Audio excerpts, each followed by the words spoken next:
세상의 모든 축구 이야기 풋볼 살롱입니다. 오늘은 축구토토 승무패 8회차에 들어온 잉글랜드 프리미어 리그와 스페인 라리가 14경기 현미경 분석 및 최종픽 공유로 인사를 드립니다. 이번 승무패 8회차 같은 경우에는 1등 상금이 2번이나 이월이 됐기 때문에 1등 상금 2월 금액만 20억이 넘어가는 회차라서 많은 분들께서 풋볼살롱의 승무패 현미경 분석을 기다리고 계신 것으로 알고 있습니다. 그렇기 때문에 풋볼살롱은 일주일 내내 상당히 유의미한 분석과 자료, 전술들을 현미경 분석에 녹여냈고, 지난 승무패 7회차 현미경 분석을 보신 분들은 아시겠지만 풋볼살롱이 말씀을 드렸던 엘체 승리, 아틀레티코 마드리드 무승부, 뉴캐슬 무승부 같은 다수의 이변 결과들이 적중이 됐었기 때문에 항상 말씀을 드리지만 풋볼살롱이 14경기를 정답지를 모두 드릴 수 없습니다. 다만 풋볼살롱은 구독자 여러분들이 1등에 가까워지실 수 있도록 나만의 픽을 만듦에 있어서 스스로 판단을 하실 수 있는 자료와 정보 그리고 전술 내용을 전해드리는 것이 주된 역할이라고 생각을 하기 때문에 살롱 코멘트 분석 내용을 꼭 읽어보신 다음에 나만의 픽을 만드셔야 1등에 가까워지실 수 있습니다. 풋볼살롱 채널에서 1등 적중자가 상당히 많이 나왔는데 그러한 1등 분들의 말씀을 들어보면 풋볼살롱의 분석 내용을 바탕으로 나만의 이변 픽들을 조합을 해서 나만의 조합을 가져갔다고 항상 말씀을 해 주셨기 때문에 여러분들도 풋볼살롱의 현미경 분석을 그러한 방식으로 활용을 하신다면 좋은 결과가 있으시리라 믿어 의심치 않습니다. 지금 보시는 프로토 3무조합 32.8배 적중 내역 같은 경우에는 풋볼살롱이 주중에 수요일 목요일에 풋볼살롱 멤버십 킹 등급 분들에게 직접 조합 및 구매를 해서 공유를 드린 적중 내역이라고 보시면 되겠습니다. 풋볼살롱의 membership 킹 등급으로 합류를 하시면 이렇게 프로토에서도 매 회차마다 풋볼살롱이 직접 분석하고 조합한 양질의 프로토 조합픽을 받아보실 수 있습니다. 이렇게 고배당 3무 조합뿐만 아니라 이 투폴 무자비 조합도 구매를 해서 공유를 드리고 있고, 정배 주력 조합부터 다양한 고배당 조합까지 배팅 스타일에 맞춰서 취사 선택을 하실 수 있도록 야무진 픽을 만들어서 멤버십 킹 등급 분들에게 공유를 드리고 있기 때문에 풋볼살롱 멤버십 킹 등급으로 합류를 하시면 축구토토 승무패 추가 조합 픽뿐만 아니라 프로토에서도 양질의 조합 픽을 받아보실 수 있습니다. 하루에 299원이라는 합리적인 가격으로 멤버십 킹 등급 가격을 책정을 해 두었기 때문에 여러분들이 부담 없이 풋볼살롱의 다양한 자료와 분석, 조합픽 혜택을 받아보실 수 있고, 이 프로토뿐만 아니라 풋볼살롱이 현미경 분석 동영상에서 말씀을 드리는 공통 최종픽보다 폴더 수를 줄인 독식픽을 노리는 승무패 추가 조합픽까지 멤버십 킹 등급 분들에게 공유를 드리고 있기 때문에 멤버십 킹 등급으로 합류를 하시면 이 프로토와 승무패를 한 번에 잡으실 수 있는 장점이 있습니다. 지금 보시는 프로토 조합 적중 내역들은 풋볼살롱 멤버십 킹 등급 전용 카페에서 활동을 하시는 제야의 고수분들이 직접 조합 및 구매를 하신 다음에 풋볼살롱 멤버십 전용 카페에 독점적으로 공유를 하신 적중 내역이라고 보시면 되겠습니다. 1,400명가량의 고수분들께서 풋볼살롱 멤버십 킹 등급 카페에서 활동을 하고 계시고, 이렇게 고배당 조합을 직접 조합 및 구매를 하셔서 풋볼살롱 멤버십 카페에만 독점적으로 공유를 하고 계시기 때문에 풋볼살롱 멤버십 킹 등급으로 합류를 하시면 풋볼살롱의 조합픽 분석 자료뿐만 아니라 제야의 고수분들이 공유를 해주시는 양질의 조합픽을 추가적으로 받아보실 수 있습니다. 승무패 8회차 현미경 분석 1부 첫 번째 경기는 1번 경기로 들어온 아스날과 브렌트포드의 경기입니다. 저는 승무패로 지우면서 이변까지 노려보도록 하겠습니다. 통계적인 부분은 화면을 멈추셔서 구독자 여러분들이 확인을 해 주시기 바랍니다. 살롱 코멘트 분석 내용으로 바로 넘어가서 시간을 단축을 시키도록 하겠습니다.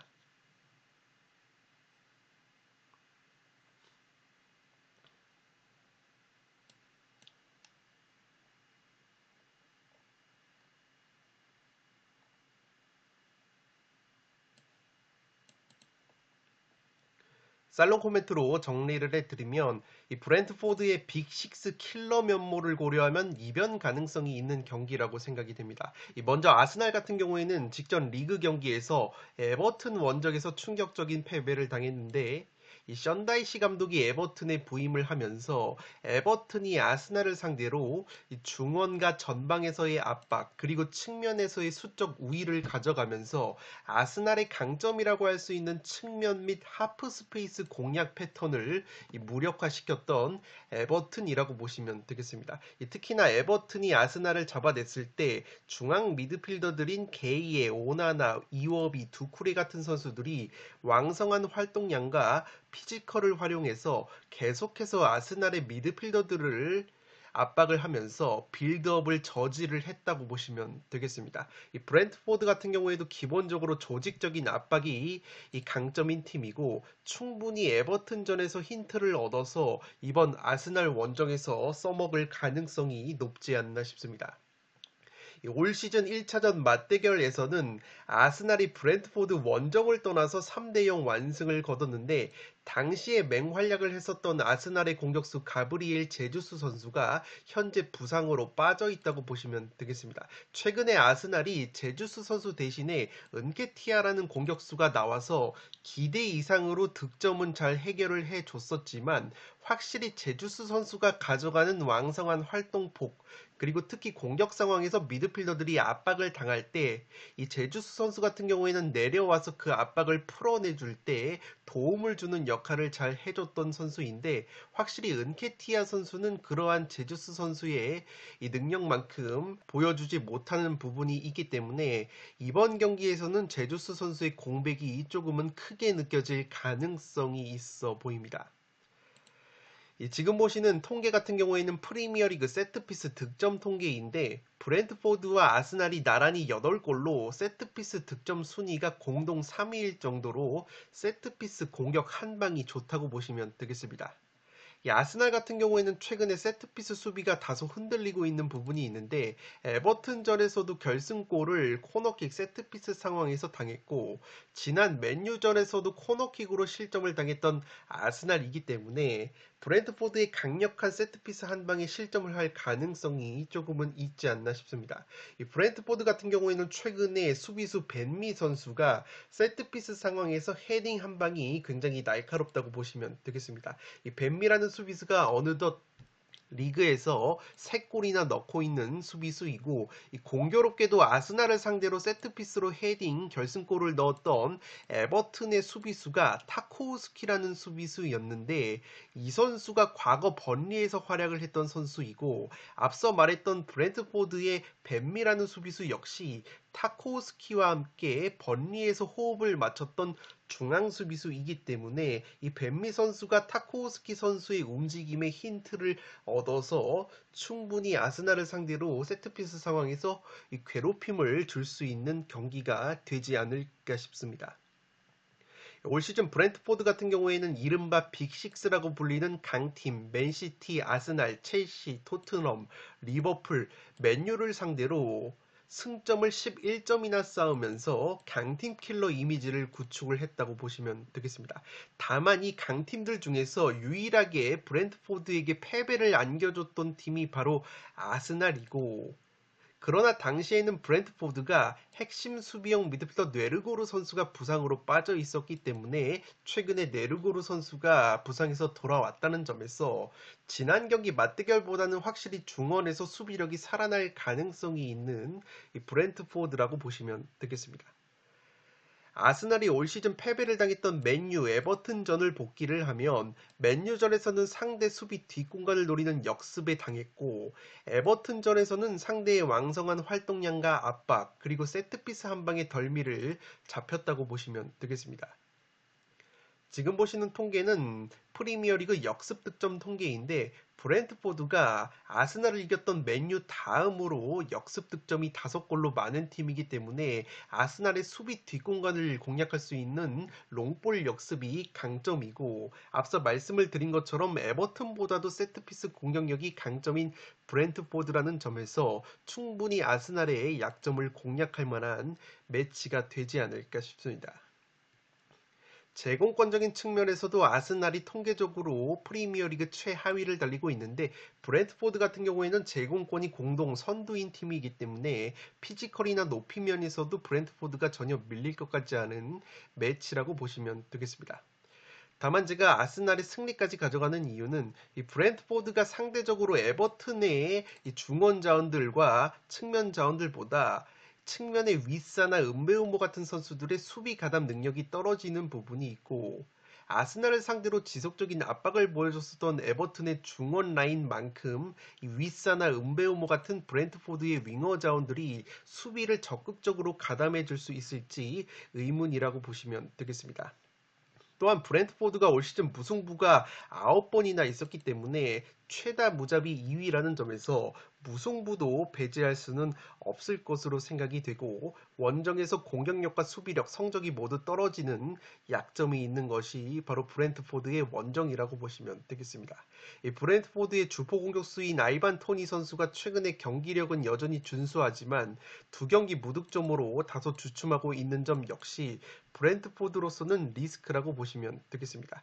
이 브랜트포드가 세트피스 공격력이 강점이라고 말씀을 드렸지만 반대로 수비 상황에서 세트피스 실점이 굉장히 많은 시즌을 보내고 있기 때문에 아스날 역시 세트피스 공격이 강점이라는 점에서 아스날 역시 충분히 세트피스로 재미를 볼 만한 매치라고 생각이 됩니다.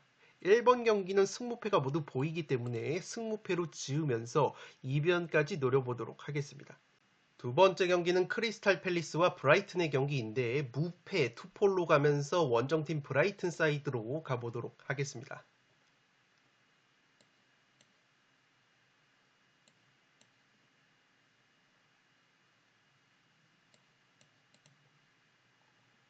살롱 코멘트로 정리를 해드리면 크리스탈 팰리스로서는 공격 선봉장인 윌프리드 자아 선수의 부상 이탈이 굉장히 크다고 보시면 되겠습니다. 지금 보시는 통계는 윌프리드 자아 선수가 브라이튼을 상대로 얼마만큼 잘했는가를 나타내는 통계인데 이 자아 선수가 프리미어리그에서만 브라이튼을 상대로 8경기를 맞대결을 펼쳐서 5골 1도움을 기록을 했을 정도로 브라이튼을 상대로 굉장히 강했다고 보시면 되겠습니다. 과거 2부 리그 시절 경기를 포함을 하면 브라이튼 상대로 14경기를 출전을 해서 8골이나 넣었던 자아 선수이기 때문에 이러한 자아 선수가 빠지게 되는 것은 크리스탈 팰리스로서는 상당히 전력 누수라고 보시면 되겠습니다. 가장 브라이튼과의 최근 맞대결에서 크리스탈 팰리스가 1대1 무승부를 거뒀었는데 당시 크리스탈 팰리스가 자아 선수가 네이션스컵 차출로 인해서 결장을 했었기 때문에 확실히 자아 선수가 없을 때는 크리스탈 팰리스가 브라이튼을 상대로 승리가 없었다는 공식이 있다고 보시면 되겠습니다. 현재 비에이라 감독이 크리스탈 팰리스를 이끌고 있는데 비에이라 감독이 크리스탈 팰리스에 부임한 이후에 브라이튼을 상대로 리그 2경기에서 모두 1대1 무승부를 거뒀는데 당시 브라이튼을 이끌었던 감독은 현재 첼시를 맡고 있는 포터 감독 체제였기 때문에 현재 브라이튼을 맡고 있는 데제르비 감독 체제에서의 맞대결은 처음이라고 보시면 되겠습니다. 다만 데제르비 감독의 브라이튼 역시 상당히 공격적인 축구를 구사하는 팀이고 특히나 압박 라인 자체가 높기 때문에 수비 뒷공간에 대한 약점이 여전히 있는 브라이튼이라고 보시면 되겠습니다. 지금 보시는 장면은 직전 경기에서 브라이튼이 본머스를 상대로 수비 뒷공간을 노출을 하면서 역습으로 실점을 당할 뻔한 장면이라고 보시면 되겠습니다. 이 크리스탈 팰리스라는 팀이 기본적으로 직선적인 역습이 강점인 팀이기 때문에 또다시 브라이튼이 수비 뒷공간을 노출하게 된다면 이렇게 역습으로 실점을 하는 장면도 그려지지 않나 싶습니다. 이 브라이튼의 중앙 수비 자원이 루이스 덩크나 웹스터 같이 이 덩치가 큰 자원들인데 이 선수들이 제공권이나 피지컬은 상당히 뛰어나도 이 덩치가 워낙 크기 때문에 발이 느린 약점이 있습니다. 그렇기 때문에 상대의 역습 상황에서는 이 무방비로 노출이 되는 경우가 많은데 빠른 역습 상황에서 스피드가 약점을 보이면서 역습으로 실점을 하는 장면이 브라이튼이 종종 있다고 보시면 되겠습니다.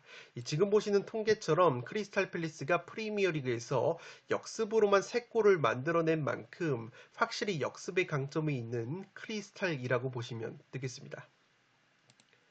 최근에 브라이튼이 경기력과 성적이 굉장히 좋은데 왼쪽 측면의 일본 대표팀 측면 자원인 미토마 카오루 선수에게 공격 상황에서 의존도가 상당히 높아지고 있다고 보시면 되겠습니다. 이 측면 공격력에 비해서 최전방 공격 쪽에서는 브라이튼이 최근에 좋은 모습을 보여줬었던 이 퍼거슨이라는 공격수가 최근에 무릎 부상으로 이탈이 되면서 또다시 최전방 쪽에서 골 결정력에 아쉬움을 보이고 있다고 보시면 되겠습니다. 이 당장 직전에 본머스전에서도 미토마 카오루 선수가 후반 막판에 결승골을 넣어서 1대 0으로 신승을 거뒀던 브라이튼인데 이 본머스전에서도 굉장히 많은 득점 기회가 있었지만 최전방 공격수 웰벡 선수와 운다브 선수가 모두 득점 기회를 놓치면서 확실히 브라이튼이 최전방 공격수에 대한 이 고민거리가 여전히 남아 있다고 보시면 되겠습니다. 이 크리스탈 팰리스라는 팀은 기본적으로 세트피스 수비 상황에서 상당히 불안감을 노출하는 팀인데 실제로 통계적으로도 세트피스 상황에서 기대 실점값이 9.19골로 프리미어리그 전체 선두인데 이 기대 실점이 9골인 것에 비해서는 실제 세트피스 실점이 4골로 적기 때문에 의외로 세트피스 수비 상황에서 실점은 굉장히 적게 하고 있는 이 크리스탈 팰리스의 올 시즌 수비 집중력이라고 보시면 되겠습니다. 반대로 브라이튼은 세트피스 기대 득점이 5.94골인데 실제 세트피스 득점이 2골로 프리미어리그 꼴찌의 공격력을 보여주고 있기 때문에 이 크리스탈 팰리스의 불안한 세트피스 수비를 공략함에 있어서 브라이튼 내에 저조한 세트피스 득점이 걸릴 수 있는 경기라고 보시면 되겠습니다. 오히려 세트피스 득점력은 크리스탈 팰리스가 7골을 넣고 있기 때문에 브라이튼보다 압도적인 부분이 있다는 점에서 의외로 세트피스로 재미를 볼 수 있는 쪽은 크리스탈 팰리스가 될 수도 있지 않나 싶습니다. 이 크리스탈 팰리스가 최근에 승리는 없는데 홈에서는 뉴캐슬, 맨유처럼 강팀과도 끈적하게 무승부를 거두는 저력을 보여주고 있습니다. 이 브라이튼과의 최근 무승부 맞대결이 많았던 만큼 상성을 고려했을 때 크리스탈 팰리스의 역습 한방과 브라이튼의 최전방 공격 자원들의 골 결정력 난조까지 고려를 한다면 이 경기는 무승부도 받쳐볼 만한 매치라고 생각이 듭니다. 이번 경기는 무패 투폴로 가보도록 하겠습니다. 세 번째 경기는 풀럼과 노팅엄 포레스트의 경기인데 풀럼의 단통 승리로 가보도록 하겠습니다. 폴더스에 여유가 있으신 분들은 무승부까지 이변픽을 추천드리도록 하겠습니다.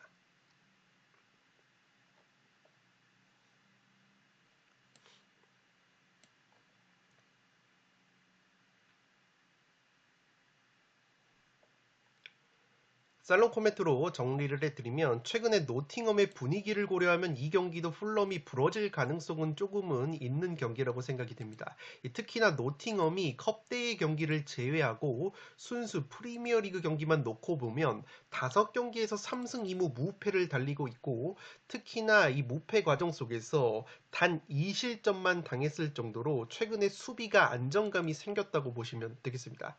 이 노팅엄이 주전 골키퍼 딘 앤더슨이 부상으로 이탈이 됐는데 최근에 겨울 이적 시장에서 영입을 한 나바스 골키퍼가 직전 리즈와의 데뷔전에서 상당히 좋은 선방 능력을 보여주면서 1대0 승리를 지켜냈기 때문에 나바스 선수의 선방 능력이 나온다면 풀럼이 상당히 곤욕스러울 수 있는 매치라고 보시면 되겠습니다.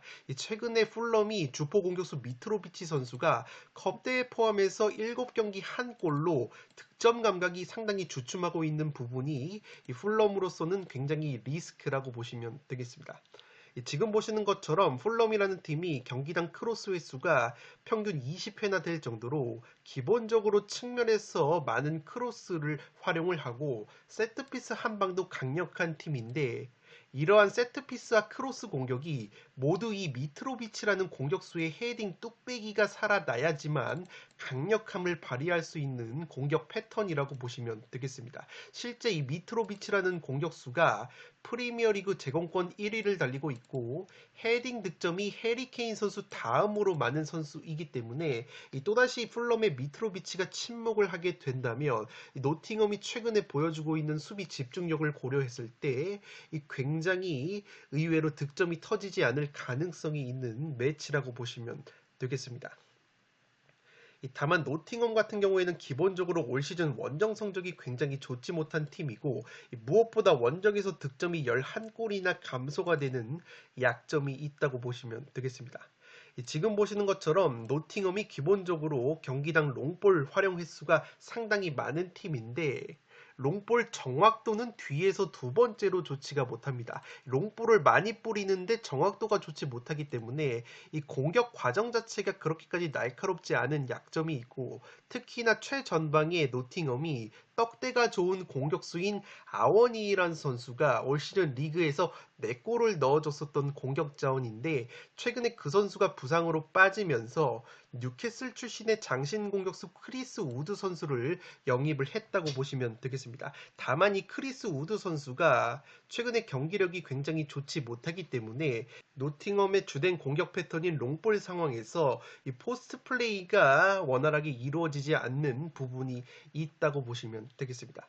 그래도 노팅엄이 최근에 깁스 화이트라는 공격 자원이 부상해서 복귀했고 최근에 브레넌 존슨이라는 공격수의 득점 감각이 좋기 때문에 이 노팅엄도 한 방이 있다고 보시면 되겠습니다. 특히나 브레넌 존슨과 이 깁스 화이트가 최근에 호흡이 굉장히 좋아지고 있다는 부분에서 이 두 선수를 활용한 역습 한 방이 상당히 날카로울 수 있는 노팅엄이라고 보시면 되겠습니다. 다만 여전히 풀럼이 공격력 측면에서 노팅엄보다 압도적인 부분이 있고 무엇보다 세트피스 공격력을 비교해 봤을 때 풀럼이 프리미어리그 전체 2등을 달릴 정도로 세트피스 득점이 9골이나 되는 만큼 세트피스 한 방으로도 충분히 재미를 볼 만한 풀럼이라는 점에서 여전히 풀럼 사이드가 유리해 보이는 매치라고 생각이 듭니다. 최근에 풀럼 같은 경우에는 부상 자원들이 대거 복귀를 하면서 2선과 측면, 중원 쪽에 이 솔로몬이나 해리 윌슨 같이 가용한 자원이 늘어난 부분이 있고 그에 반해서 노팅엄은 부상 자원들이 꽤 많은 상황이기 때문에 이 선수 측면에서도 풀럼이 다소 유리한 경기가 되지 않을까 싶습니다. 3번 경기는 풀럼의 단성 승리로 가는데 이 폴더스의 여유가 있으신 분들은 최근에 풀럼의 주포 공격수 미트로비치 선수의 골 감각이 떨어졌다는 부분과 노팅엄이 새롭게 영입을 한 나바스 골키퍼의 선방 능력이 좋고 노팅엄이 최근에 5경기 2실점 짠물 수비를 보여주고 있다는 점까지 고려를 하셔서 무승부까지 가져가 보실 것을 추천드리도록 하겠습니다. 네 번째 경기는 레스터와 토트넘의 경기인데 무패 투폴로 가면서 레스터 쪽 이변까지 받쳐보도록 하겠습니다.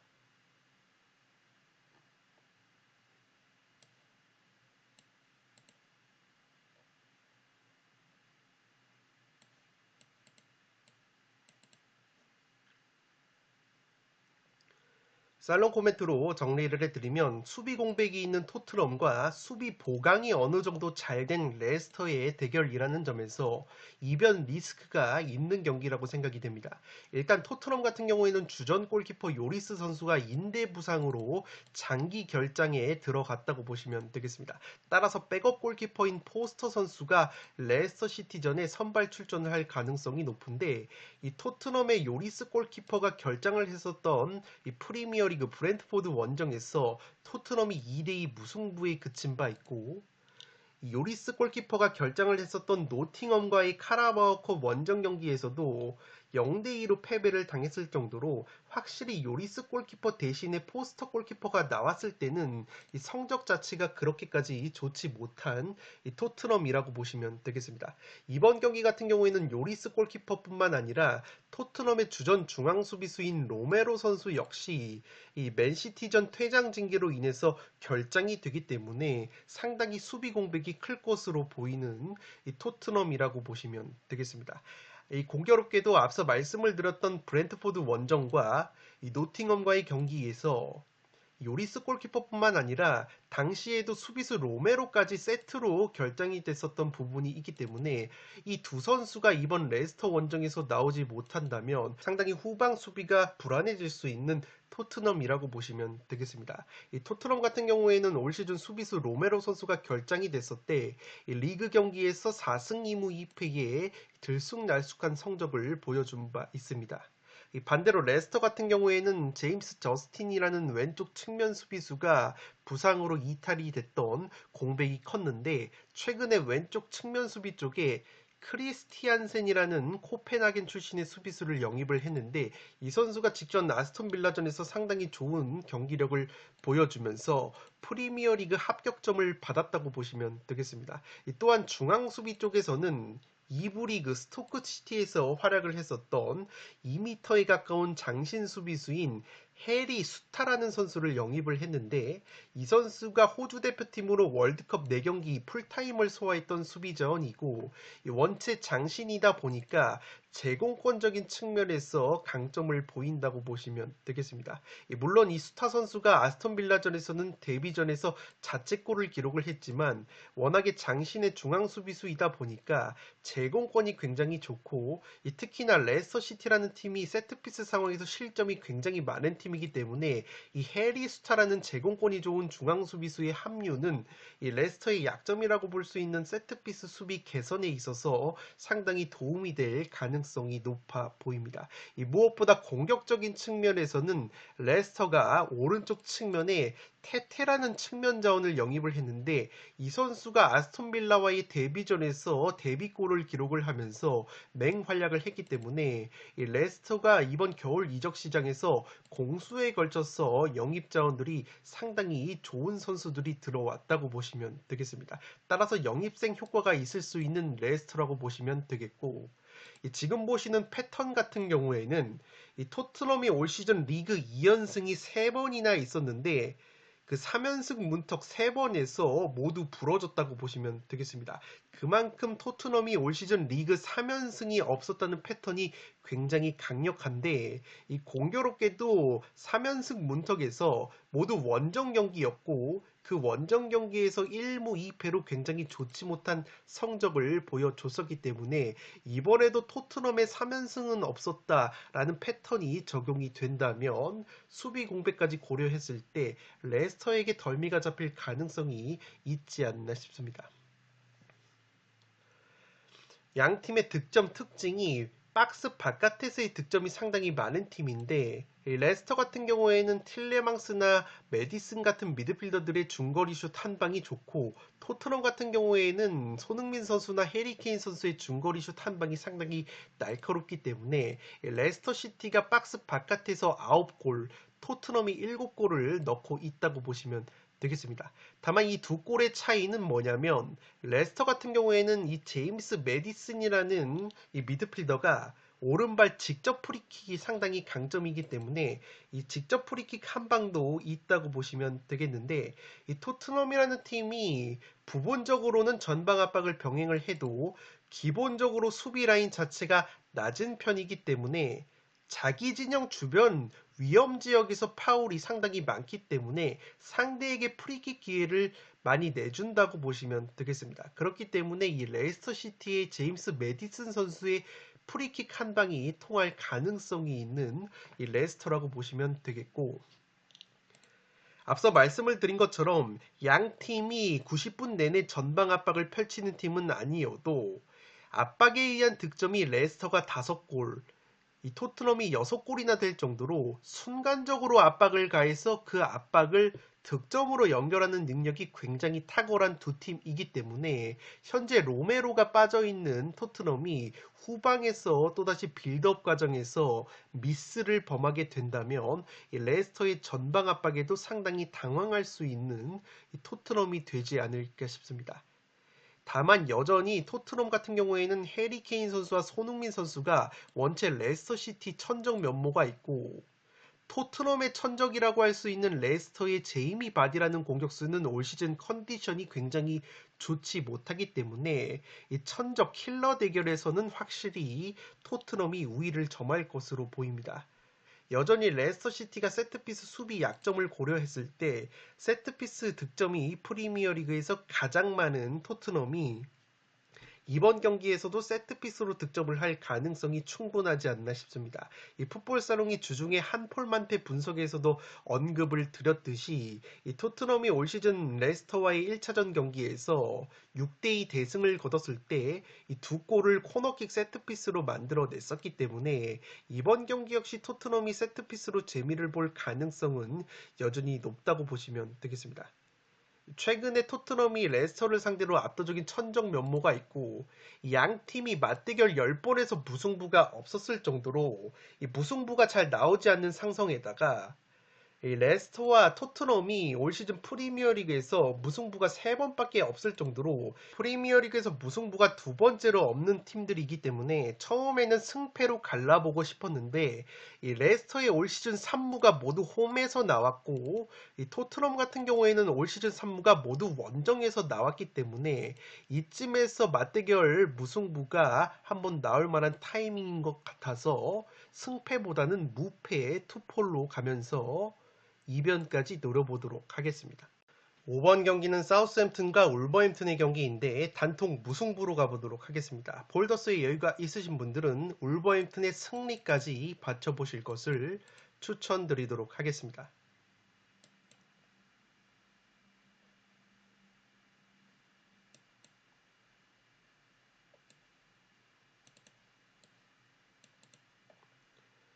살롱 코멘트로 정리를 해드리면 프리미어리그 제공권 전체 공동 1위를 달리고 있는 브랜트포드를 상대로 이 사우스햄튼의 영입생 2m 장신 공격수인 오누아추 선수가 이 공중볼 경합을 13번을 시도를 해서 6번을 성공을 했다고 보시면 되겠습니다.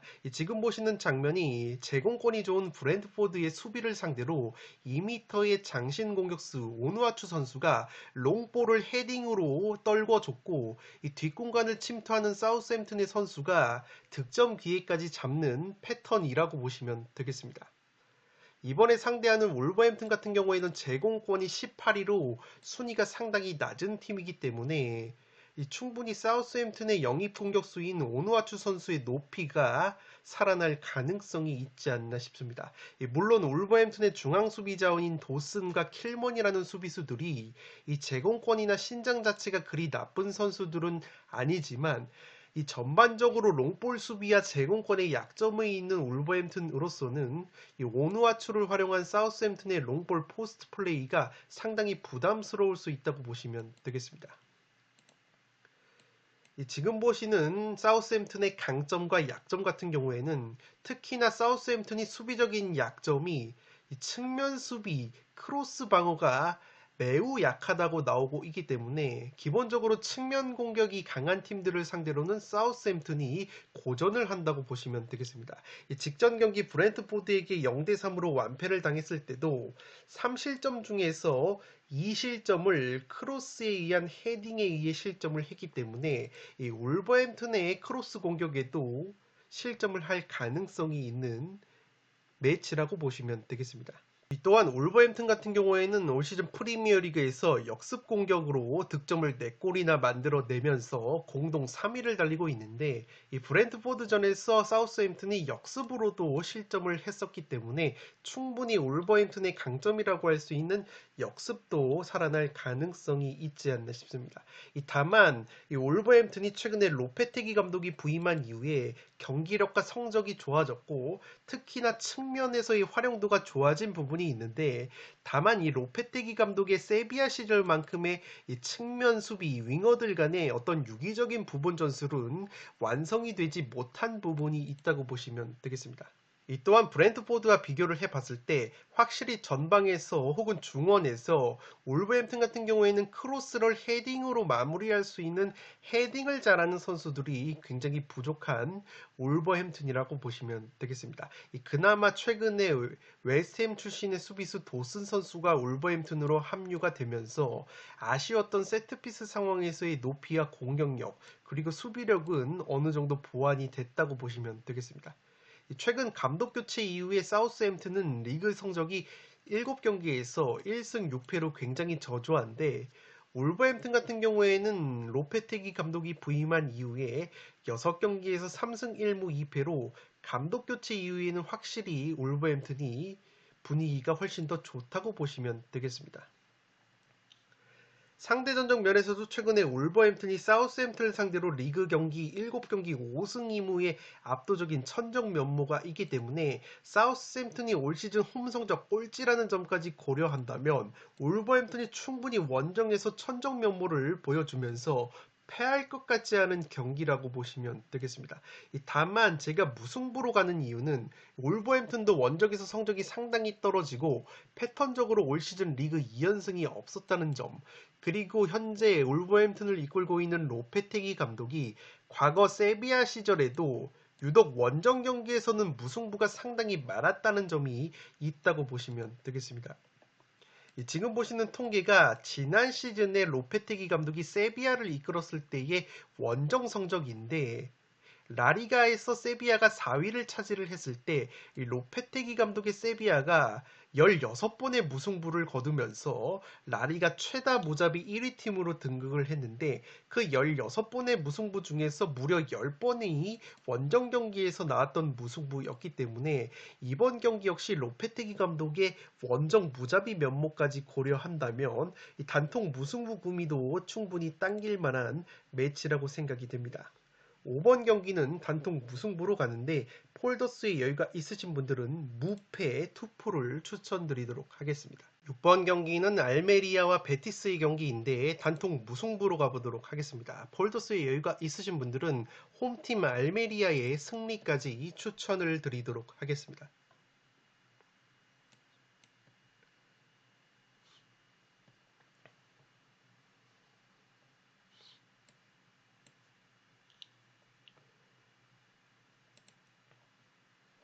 살롱 코멘트로 정리를 해드리면, 기본적으로 측면 공격과 세트피스 한 방이 강력한 알메리아라고 보시면 되겠고, 특히나 홈에서는 경기력과 성적이 급상승하는 알메리아인데, 알메리아로서는 측면 공격의 한 축이라고 볼 수 있는 오른쪽 측면 라인의 핵심 두 선수가 경고 누적으로 결정이 된다고 보시면 되겠습니다.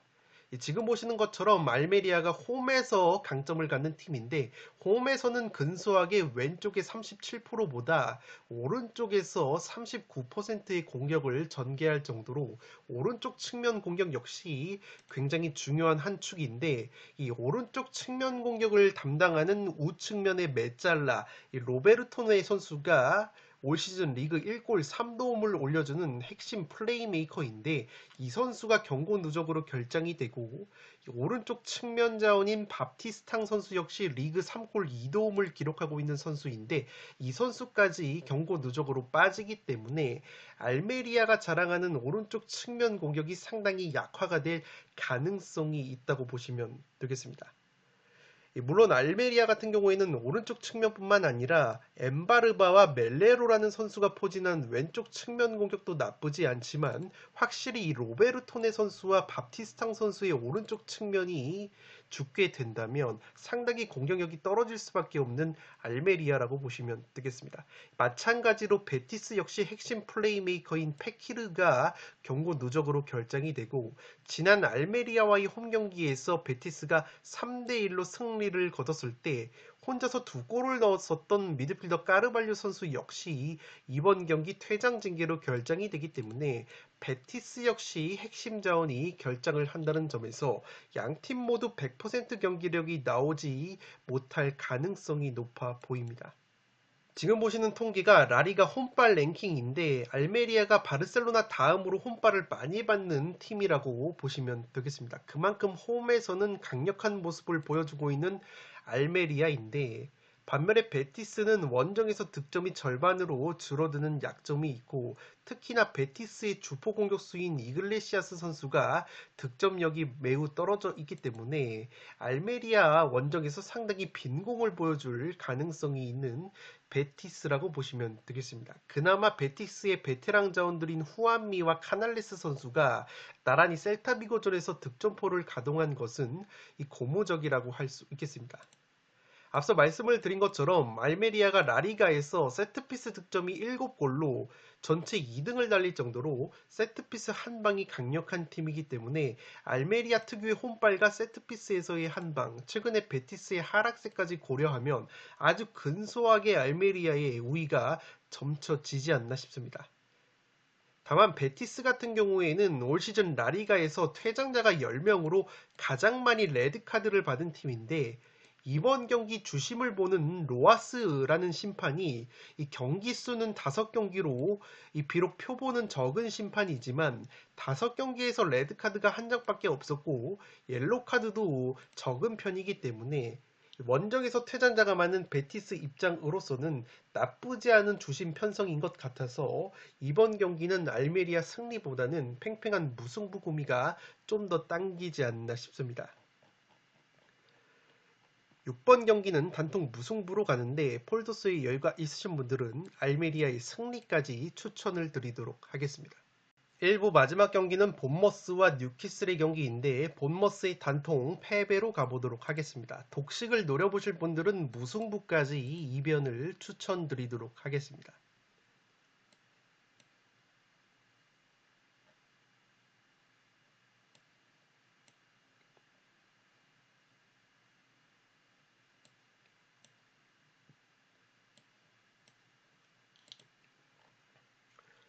살롱 코멘트로 정리를 해드리면 핵심 측면 자원인 테버니어와 공격수 솔랑키 선수가 부상으로 빠지면서 최근에 하락세에 빠진 본머스라고 보시면 되겠는데 그래도 이번 겨울 이적 시장에서 나름대로 괜찮은 공격 자원 2명을 영입을 했다고 보시면 되겠습니다. 이 사스올로 출신의 하마드 트라오레라는 선수를 영입을 했고 로리앙 출신의 이 와타라라는 선수를 영입을 했는데 두 선수 모두 세리에와 리그앙에서 최근에 컨디션이 나쁘지 않았었던 공격 자원이기 때문에 이 본머스의 역습에 있어서 이 두 선수가 활약을 할 가능성이 조금은 있지 않나 싶습니다. 이 본머스라는 팀이 수비적으로 굉장히 약점이 있는 팀인데 특히나 세트피스 실점이 프리미어 리그에서 13골로 가장 많은 것이 바로 본머스라고 보시면 되겠습니다. 뉴캐슬 같은 경우에는 세트피스 공격력이 기본적으로 강점인 팀인데 올 시즌 굉장히 아쉬운 것이 세트피스 상황에서의 골 결정력 특히나 헤딩 뚝배기가 아쉽다고 보시면 되겠습니다. 실제로 지금 통계를 보시면 뉴캐슬이 세트피스 상황에서 기대 득점이 11.32골로 득점 1위를 달리고 있는 토트넘보다 훨씬 더 높은 기대 득점을 보여주고 있는데 뉴캐슬 같은 경우에는 득점이 6골로 적은 반면에 토트넘 같은 경우에는 아무래도 해리 케인이라는 뚝배기가 좋은 공격수가 있다 보니까 세트피스로 10골을 넣고 있다고 보시면 되겠습니다. 그만큼 뉴캐슬이 트리피어 선수의 세트피스 킥 능력 자체는 상당히 날카롭지만 그 트리피어 선수의 킥을 받아먹는 헤딩 뚝배기 마무리가 상당히 아쉽다고 보시면 되겠고 이 비단 세트피스 상황뿐만 아니라 뉴캐슬 같은 경우에는 현재 프리미어리그에서 크로스 정확도가 가장 좋은 팀이고 지난 9월 홈에서 본머스와 1차전 1대1로 비겼을 때 뉴캐슬이 크로스만 33개를 뿌렸음에도 불구하고 득점은 페널티킥으로 득점을 했다고 보시면 되겠고 세트피스 역시 9개나 시도를 했지만 무득점에 그쳤다고 보시면 되겠습니다.